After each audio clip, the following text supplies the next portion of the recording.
Hello guys, welcome to my new mini vlog.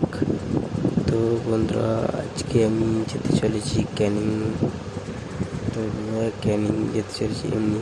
তো একটা কাজের জন্য আমরা চলে এসেছিলাম ক্যানিংয়ে।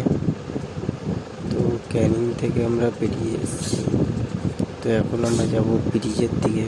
তো ব্রিজের ব্লগটা দেখবে, চলো ব্রিজের ব্লগটা দেখাই। তো এই সুন্দর মৌসুমটা দেখতে দেখতেই আমরা পৌঁছে গেলাম। মানে প্রচণ্ড মেঘ করেছিল, বৃষ্টি হচ্ছিল। তো বৃষ্টি ঠান্ডা হাওয়া খেতে খেতেই পৌঁছে গেলাম আমরা ক্যানিং ব্রিজ। এই হলো সেই ব্রিজ। তো তারপরে আমরা ব্রিজ থেকে যাচ্ছিলাম নেমে। তো ব্রিজে অনেকটাই বৃষ্টি হচ্ছিল। বৃষ্টি হওয়ার পরে আমরা অটো থেকে নেমে উঠে গেলাম একটা অটোতে। তো এখন আমি ট্রেনে করে বাড়ি যাই। তোমরা এরকম মিনি ব্লগস দেখার জন্যে সাবস্ক্রাইব করো। বাই।